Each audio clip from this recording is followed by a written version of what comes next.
Амансызбы көрөрман. Мен аты жөнүм Али Токтакунов, жана кесиптешим Мээрим Айныкеева, ошондой эле Арген Бактыбек уулу биздин команда сиздерге кезектеги маанилүү жана талылуу иликтөөбүздү тартуулайбыз. Кыргызстандагы колу жука жакыр жашаган жүздөгөн адамдын акыркы тапкан ташыганы Латвиядагы бирден бир бай мультимиллионердин чөнтөгүн толтурууда. Эмне үчүн мындай болуп жатат? Буга ким жол берди?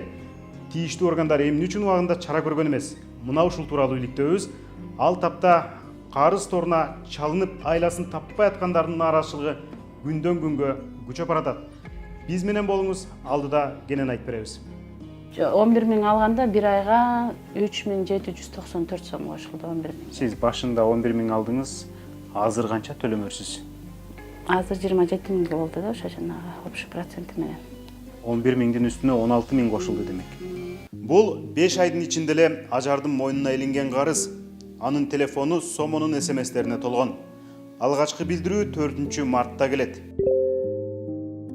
3000 сом насыя сиздин эсепке которулду. Сомо кейжини колдонгонуңуз үчүн рахмат деген билдирүүдөн тартып, ажар карыз торуна чалынат. Өткөн жылы коронавируска байланыштуу өзгөчө кырдаал жарыяланганда бизнестер токтоп, каарманыбыз ишсиз отуруп калат. Кычырай кыш кирип келгенде айласы куруйт. Светти төлөй албай калып эметсем, ушундай онлайн акча берет экен, ошол жактан алып турбайсыңбы деп калды эчекем. Анан аны деле мен оформить эткенди билчү эмесмин, интернет деле көп эме болчу эмес. Анан эжемдин кызына барып эметсем, анан баланс кейжи ачыш керек экен биринчи деп баланс кейжи ачып берди. Анан андан эме кылдык. Ошо мен 5-6 миңге заявка таштасам, ошо 3 миң берди мага. Электр энергиясы үчүн төлөп кутулат. Бирок бир ай бат эле өтүп, 4 апрелде насыяны кайтарыш керек болот. Насыя жана анын үстөгүн сиңдисинин таанышынан ала турган экен. Жаңы карызды кутулуш үчүн ажар кайра Сомодон насыя сурайт. Экинчи рет кайрылган үчүн 6000 сом беришет. Бир ай бат эле өтүп, ал сумманы үстөгү менен кошо төлөш керек болгондо эжеси жардамга келет. 6000ге 2070 сом кошуп кайра төлөдүм.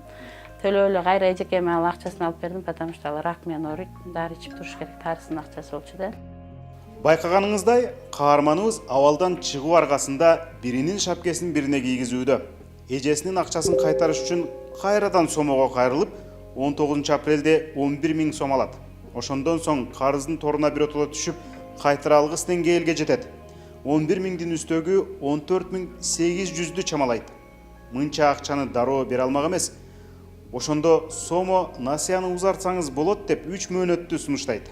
Ажар бир айга узартууну чечип, 2970 сом төлөйт. Бирок бул сумма буга чейинки насыясына үстөк жана пеня коштурбай, тоңдуруп турчу гана чара экен. А биздин каарманыбыз карызымдын бир бөлүгүн төлөп койдум го деп ойлоп жүрө берет. Андай болбойт. Карыз күн санап өсүп, Сомодон коркуткан билдирүүлөр келе баштайт. Опергруппа барат үйүңө төлөбөсөң деп СМСтеринде жүрбөйбү? Ошонтип эле булар СМС түндө деле жөнөтүп калышты ушундай. СМС күндүзү келбейт булардыкы, только түндөсү келет. Саат канчаларда? 2-де, 3-дө, таңкы 4-дө, 5-де, эң кеч келген ушу 6-ларга жакын болот.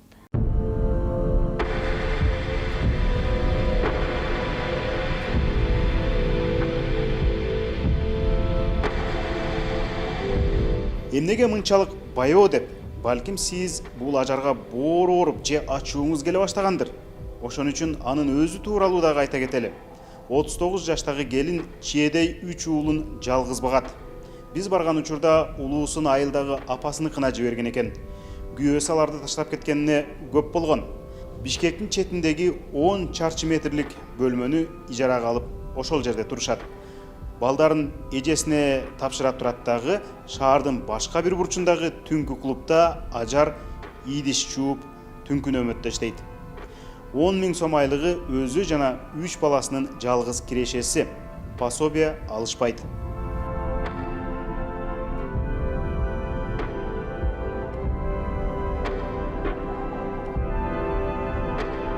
Биздин дагы бир каарманыбыз Жанна ачык сүйлөп берүүгө макул болду.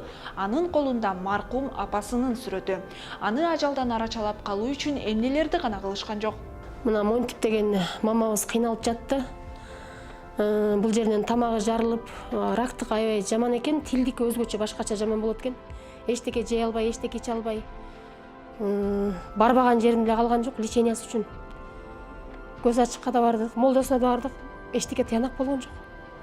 Ошо ооруп жаткан сүрөтү ушул убакта алгам мен сомодон. Ушунда дарыга аябай көп акча керек болду чындыгында. Ошондо алдык.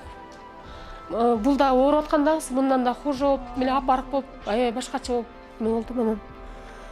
Ушун казалоонун алдында алгам, сомон болбосо процентин билип мындай болсо албайт элек. Ушун кыйналып калганда алдым сомодон. Көзүм кашайып барып алдым да мен. Мынчалык тез колго тийген акчаны кантип кайтарышты? Үстүнө канча кошуларын жаны кыйналган Жанна элес алган эмес. Апасын жерге берип, аза күтүп отурган учурда келген СМСтер окулбай калган. Эсине келгенде карызы эселеп өскөнүн билет. Ажар менен Жаннадан тышкары сомонун карыз торуна чалдыккандар жүздөп, балким 1000 деп саналат. Алар акырында бири-бирин таап, WhatsApp группаларды түзүшкөн. Instagramда да баракчасы бар. Байкашыбызча, карызга баткандардын басымдуусу аялдар. Бирөө күйөөм билбейт десе, билсе үйдөн кууп чыгышы мүмкүн деп WhatsApp'тагы группага жазды.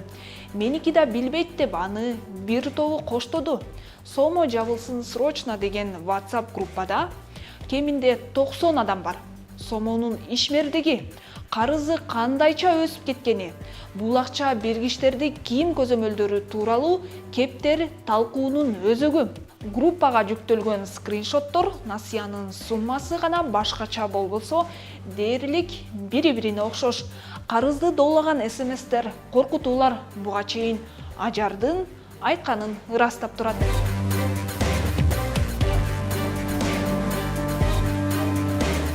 Биздин иликтөөчүлөр бир ай бою WhatsApp группалардагы пикир алышууларга байкоо салып, аноним маектерди уюштурушту. Натыйжада 103 кишинин жообун алдык. Алардан негизинен канча сумма насыя алганы, айлык кирешеси канча экени, канча карыз болуп калганы тууралуу сурадык. 35% насыяны өтө муктаж болуп калганда жакындарына же өздөрүнө дары алыш үчүн же сөөк коюга алышканын айтышты. Ар бир 4-чү киши азык-түлүк жана ижара акы төлөш үчүн карыз сурагандар экен. Калгандары деле тиргилик үчүн алышкан. Мисалы, Москвага чейин билет сатып алууга, окуу акысын төлөөгө жана башка. Улуттук статистика комитетинин маалыматына караганда, 2021 жылдын 2-кварталында жашоо минимуму 6332 сом деп белгиленген. Бул деген бир адам болушунча тыйып кысып жашаган күндө да айына ушул сумманы коротот дегенди билдирет. Биздин суроолорго жооп бергендердин 50% айлык кирешеси дал ушул бир айлык жашоо минимумуна жетпейт экен.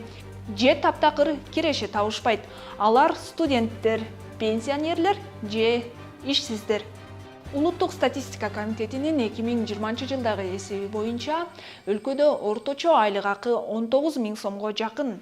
Биздин сурамжылоодогу адамдардын 73%-нын кирешеси орточо айлык акыга жетпейт. Ошол эле учурда 23 киши кирешеси тууралуу маалымат берүүдөн баш тартканын белгилей кетели. Сурамжылообузга катышкандардын 7-өө гана айына 20 000 же андан көп табышаарын айтышты.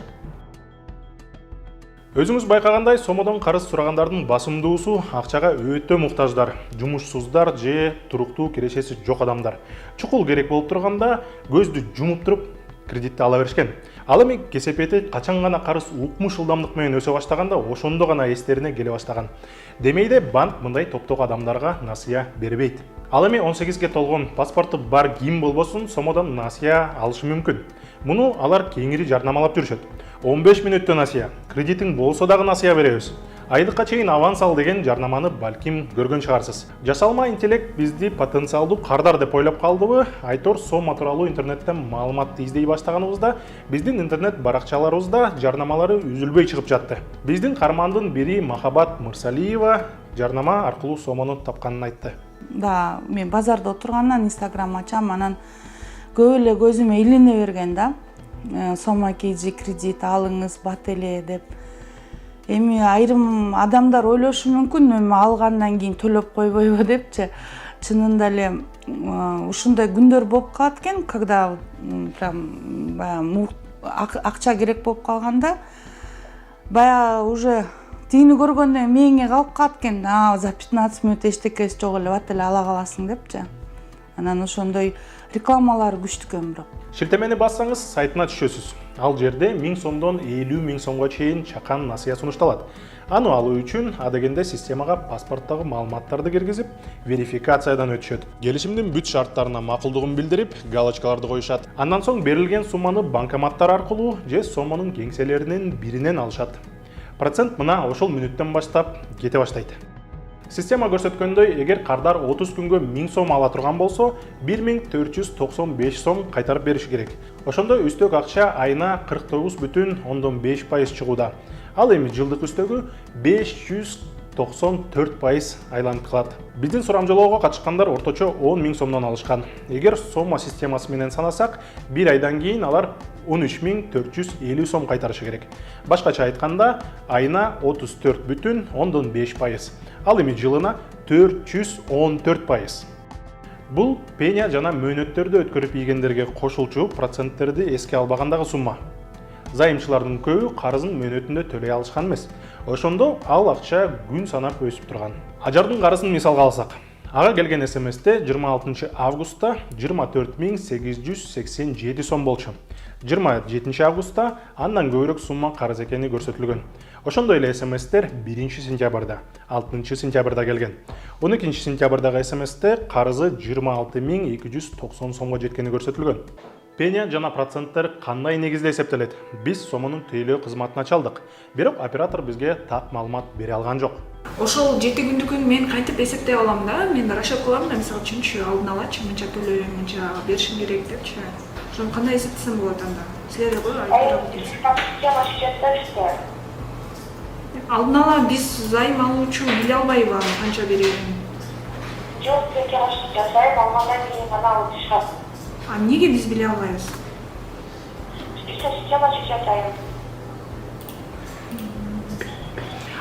Эгер төлөй албай калсам, пеня канча болот күнүнө?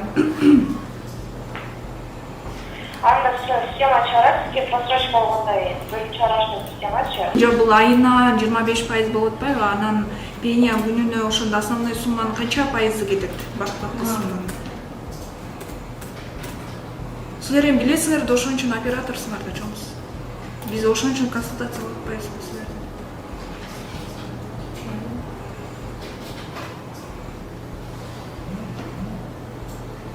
Алло. Пеняга деген күнүнө 1,9% болуп кетет. 1,9% баштапкы суммадан, э? Ооба. Кыргызстанда сүткөрлүк ишти чектөө жөнүндөгү мыйзам бар. Бул мыйзамга таянуу менен Кыргызстандын улуттук банкы орточо номиналдык ставканы бекитет. Быйыл анын суммасы 16%. Буга дагы 15% кошуларын улуттук банктын эксперти ырастады. Демек, жылдык 31% бул максималдуу үстөк пайыз. Мындан жогоркусу сүткөрлүккө каршы мыйзамды бузат. Бирок 31% жөнүндөгү пункт банк жана микрокредиттик уюмдарга тиешелүү. Сомо элдик кредит эмес, кыска мөөнөткө берилчү зайымдар менен камсыздайт. Ал жарандык кодекстин негизинде бекитилет. Чынында кодексте үстөк пайыздарга чектөөлөр коюлган эмес. Ошол эле убакытта сомонун расмий документтеринде ишмердүүлүгү жөнүндө кредит берүү деп жазылып турат. Юстиция министрлигинде сомо KG ломбард катары көрсөтүлгөн финансылык көзөмөл кызматынан дал ушул ишмердүүлүк үчүн лицензия алган. Бирок расмий документте жазылган кызматты көрсөтөбү? Толугураак билүү үчүн бир нече офисине бардык. Демейде ломбардтар алыстан эле көрүнөт, билинет, бажырайган жазууларды илип коюшат. Бирок сомонун орто сайдагы офисинен гана биз ушул нерсени байкай алдык. Ал эми башка офистери башкача болуп чыкты. Биз азыр Токтогул Бишналиев көчөлөрүнүн кесилишинде турабыз. Мына бул жакта Сомо KG'нин юридикалык катталган кеңсесинин жанындабыз. Ичине кеңсесине кирип көргөндө кадимкидей пластикалык эшиктер менен тозулган экен. Жанында азык-түлүк саткан жерлер бар экен, кийимдер саткан жерлер бар экен. Мындайча айтканда, базардын ичинде десек болот. Андан сырткары биз Сомо KG'нин бул кеңсесинде эч кандай күрөкана же ломбард деген жазуусун да көрө алган жокпуз. Саламатсыздарбы? Бизге бир комментарий бере аламы? Начальстводан. Негізі сұрайлы дедік қой сәбі бойынша. Ала камераға. Не үшін? Бізге камераға керек болып отыр. А кім бере алады?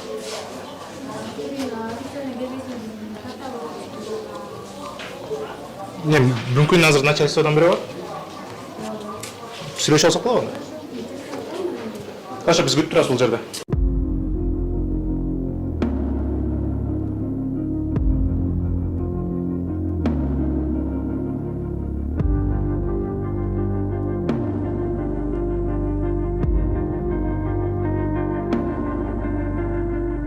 Я в командировке 10 сентября приеду в Бишкек. А кто-нибудь другой может давать комментарии из офиса? То, что касается нас, мы вам предоставим. Проблем Все, нет. окей, хорошо. Ош базардағы да бір кеңсесіне, Сомоның юридикалық дәрігіне дағы бардық. Ал жерден ломбард деген жазуыны көре албадық.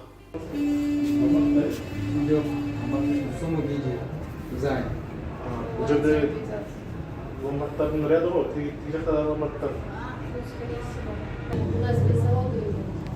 Залога? Ломбард без залога. Деньги взаймы идет, онлайн займ. Ломбард қарызға ақша беру үшін баалуу буюмдарды күрөөгө алат.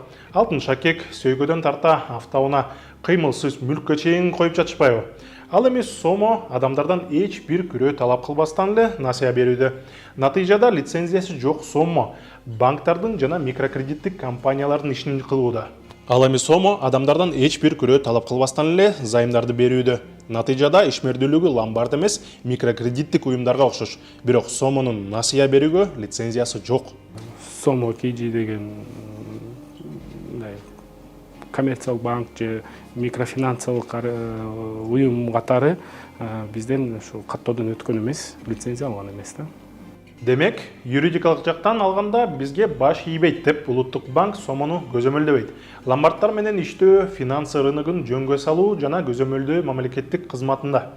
А бул мекеме Сомонун иштөө принципин толук түшүнбөйт. Сомо компаниясы боюнча бизден лицензия алган, мыйзам чегинде документтерди алып келип, анан биз тараптан лицензия берилген.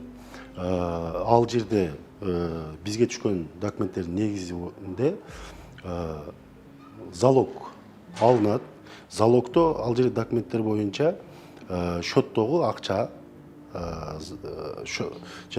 жарандар займ алам деген жарандар счеттогу акчасын залог катары коюп, анан займ алышат. Демек, лицензия боюнча киши акча алат, анан счетунда акча алат.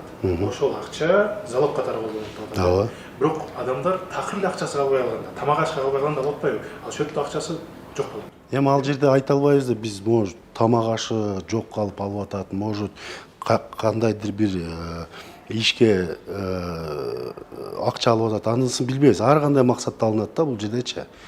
Бирок бизге түшкөн документтердин негизинде, жана мен айтып кеткендей,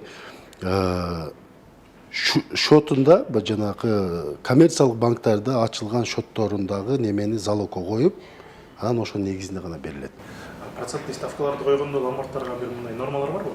Процентный ставка боюнча гражданский кодекстин негизинде эки жаран, жаран менен ломбардтын ортосундагы бул келишим болуп эсептелинет.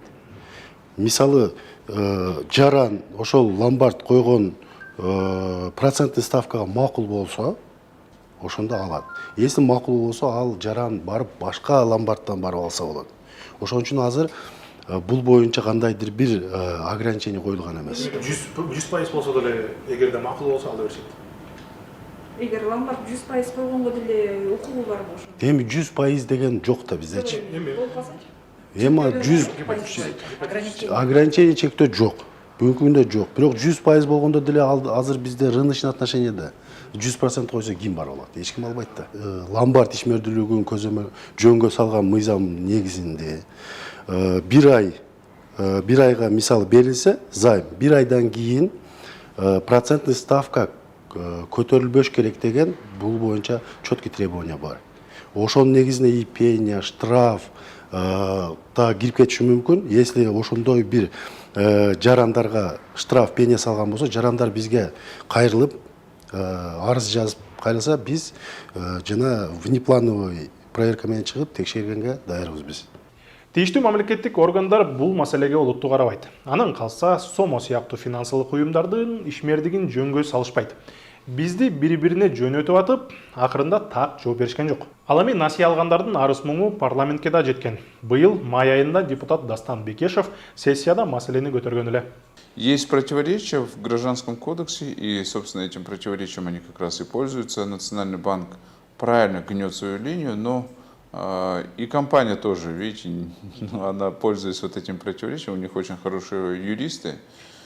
Но в то же время я считаю, что вот такого рода проценты, да, я как юрист понимаю, на что они ссылаются, но как человек, который обязан защищать граждан в таких вопросах, я уже здесь не согласен с этими юристами. И я считаю, что они должны быть под контролем Национальному банку, а иначе тогда смысл открытия всех банков, микрокредитных организаций, которые получают лицензию у Национального банка, когда можно вот так просто таких точек открывать, и вообще не быть под контролем каким-либо госорганом. Ал тапта Сомо ишмердүүлүгүн ыкчам жайылтууда. Эл арасына кеңири тарап баратканын Осо Кечи сайтындагы төккөн салыгы жана пошлина тууралуу маалыматтан улам билсе болот. 2019 жылы бизнесин жаңы баштаганда бюджетке салык катары 537 миң сомдой төлөшкөн. 2020 жылы 269 миң сомдой төлөнгөн. 2021 жылдын январь айынан ушул күнгө чейин төккөн салыгынын көлөмү 6,5 миллион сомдон ашты. Мындай ылдам жайылып бараткан компанияны ким башкарат? Кирешесинин ээси ким? Ошол жөнүндө кеп кылалы. Юстиция министрлигинин жана Сомонун өзүнүн сайтындагы маалыматка караганда, компаниянын директору Тажиев Азатбек Маратович аттуу жаран. Азатбек Тажиев Фейсбугунда KCB банкында биринчи микрокредиттик компаниясында жана Билайнда иштеп кеткени көрсөткөн. Айтмакчы, Азатбектин атасы Марат Тажиевдин биографиясы да бизди кызыктырды. Фейсбукта анын 3 барагы бар.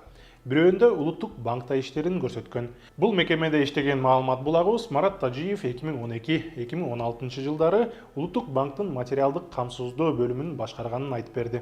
Бул маалыматты биз менен жазышып жатып, Азатбек Тажиев өзү да карастады. Бирок атасынын кесиптик өтмүшү Сомонун ийгилигине таасир этпегенин айтууда. Атам улуттук банкта иштеген. Орду чарба бөлүмүндө катардагы эле кызматкер болгон. Силердин ишти дагы түшүнүп жатам. Ар тарап маалыматты чогултуп, баарын кылдаттык менен карап жатасыз. Бирок Сомонун ишинде улуттук банктын эч кандай тиешеси жок. Менин атам советтик киши. Ал киши инновация жана деги эле банктык кызматтарда иш алып барган эмес. Билими боюнча куруучу, строитель, жөн гана карапайым киши. Көп болду, пенсияга чыгып, үйдө эле отурат. Азатбек Тажиев ошондой эле Сомонун директорлугунан кеткем деп ырастоодо.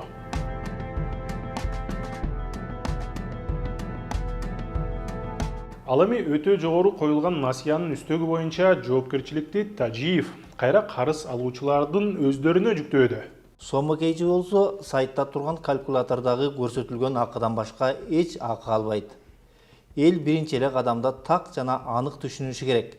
Канча акча кайтарып берет деп жооп узатат Тажиев. Ал ошондой эле онлайн капчык менен терминалдан акчаны чечип аткандагы комиссияны Сомо өзүнө алат. Ал суммалар насыянын процентинин бир бөлүгүн түзөт деп атат. Бирок комиссия бир жолку жана өтө аз суммада экени баарыбызга маалым. Кыргызстанда канча адам, канча суммада Сомодон насыя алганы так белгилүү эмес. Ачык маалымат булактарына караганда, бул компаниядан Кыргызстанга төлөмдөр жана салыктар гана калат. Ал эми кирешенин негизги ээлери, Сомонун негиздөөчүлөрү латвиялык эки компания Sun Finance Central Asia жана Puch Capital. Эки компания тең Рига шаарындагы Сканстес көчөсү 52-чи дарегинде жайгашкан. Эки компания тең Айгарс Кесенфелдс аттуу бир эле бизнесменге таандык. Ошол эле даректе Кесенфелдске таандык башка дагы компаниялар катталган. Биз мындан ары ошол адам тууралуу, ал киши кыргызстандыктардын эле эмес, дүйнөдөгү башка элдердин дагы эсебинен кантип байып жатканы тууралуу айтып берели. Айгарс Кесенфелдс тууралуу бир нече өлкөдө журналисттик иликтөөлөр жасалып, макалалар жазылган. Латвиядагы Рибалтика журналисттик иликтөөлөр борбору кезектеги иликтөөсүн быйыл 5-февралда жарыялады. Анда Кесенфелдс Латвиядагы бирден бир бай адам экени, капиталы 400 миллион еврого жакындап калганы жазылган. Материал жарыкка чыккан учурда Кесенфелстин атына дүйнө жүзү боюнча 150 компания катталганы маалымдалган. Ал финансы бизнеси менен 2008 жылдан тартып алектене баштаган. Дүйнөдө кризис күчөп аткан ал жылы көп банктар банкрот болушкан эле. Ишин улантып кете алгандары кредит саясатын катаалдатып, кардарларынын кирешилерин тыкыр текшерип калышкан. Натыйжада банктардын акча берүүсү кечеңдегени шексиз. Ал эми адамдар каржыга муктаж болчу. Ыкчам насыя берген Fo Finance компаниясы мына ошондо пайда болгон. Кесенфелс жана анын достору бул компанияны Мальтадагы офшордо каттатышкан. Адегенде алар Латвияда иш алып барышчу. Кесенфелс тууралуу аларды иликтеп жүргөн Ребалтиканын редактору Инга Спринге жакшы билет. Они в Латвии начали свой бизнес с очень массовым рекламными кампаниям. Например, там, у тебя сейчас будет 18 лет, вот возьми этот кредит, или если твой друг сейчас тоже будет брать кредит, тогда мы тебе будем дать подарок. Или, например, сейчас день Валентина, тут будет большой концерт, будет пицца, и бери кредит, у тебя будет подешевле билет. Иликтөөчү журналисттин айтымында мындай реклама адамдардын аң сезимин аңтар теңтер кылган.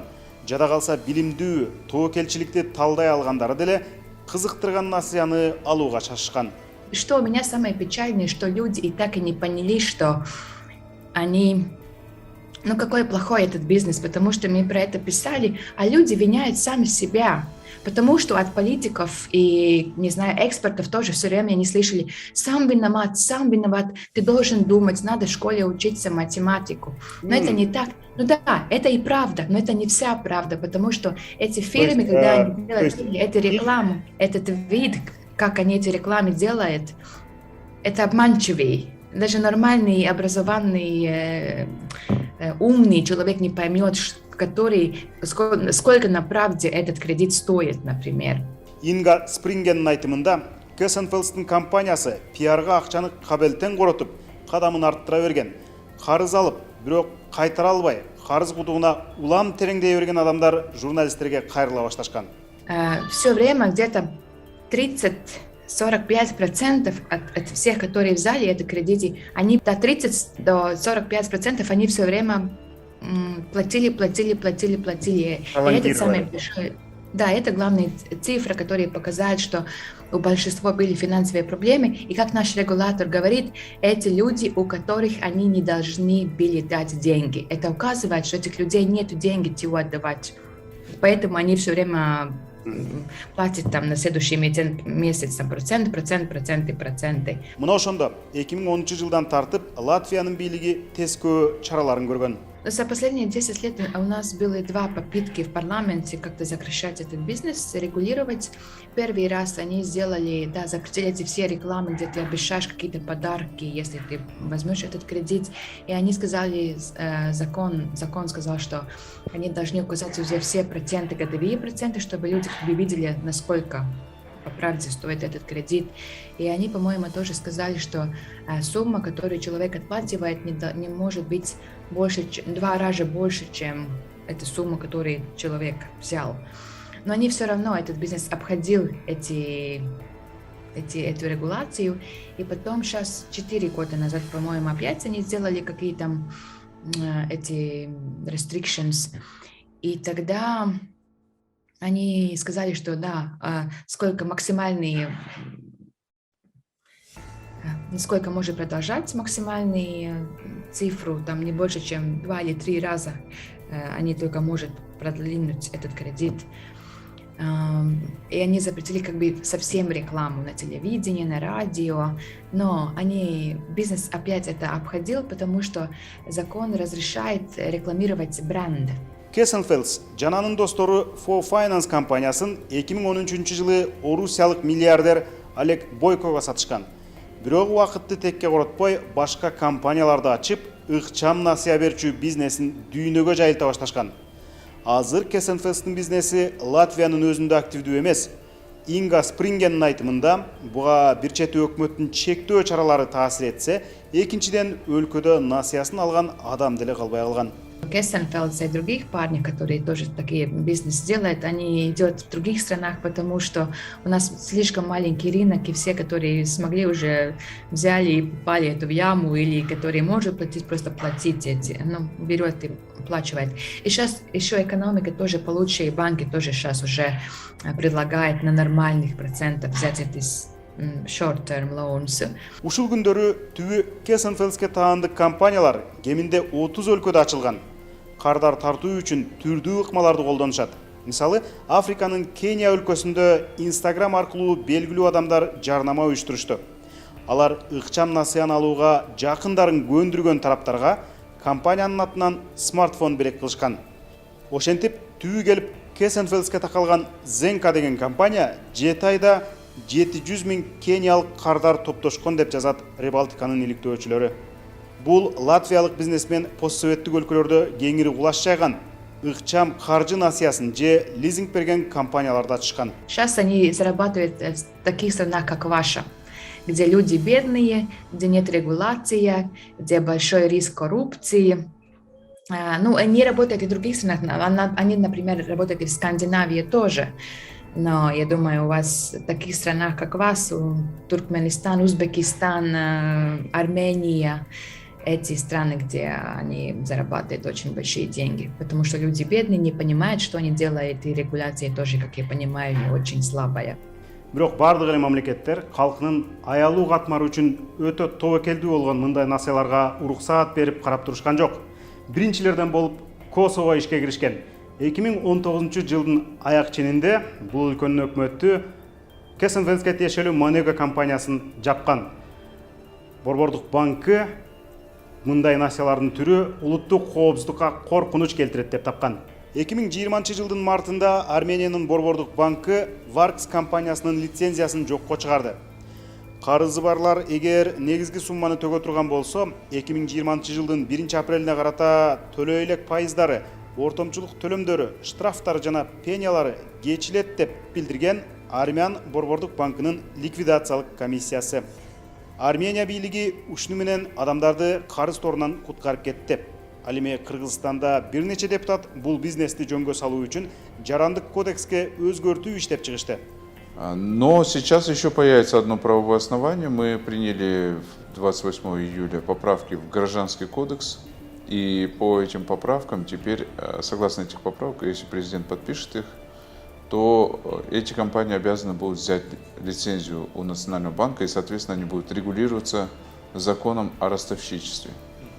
Жарандык кодекске өзгөртүү 17 сентябрда күчүнө кирди. Эми ломбардтар дагы улуттук банктан лицензия алышы керек. Эрежени сактабаса, кылмыш жоопкерчилигине тартылышы мүмкүн.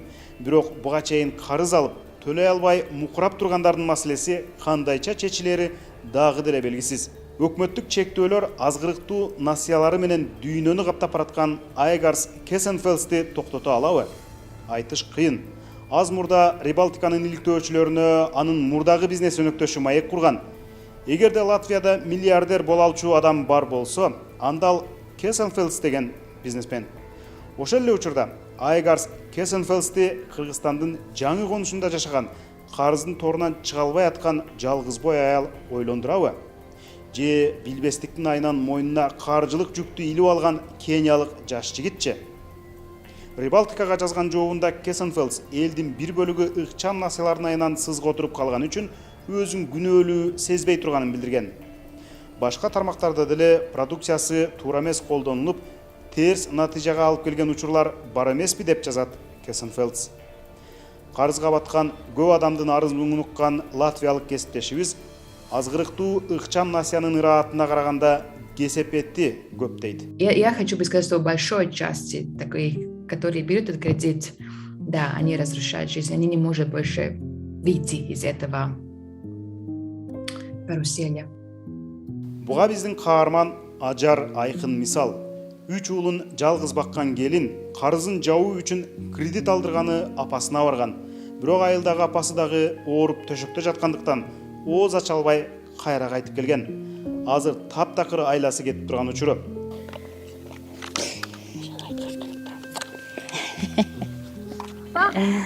Жалгыз көңүл жубатаары балдары. А балдардын болсо азырынча баш оорудан кабары жок.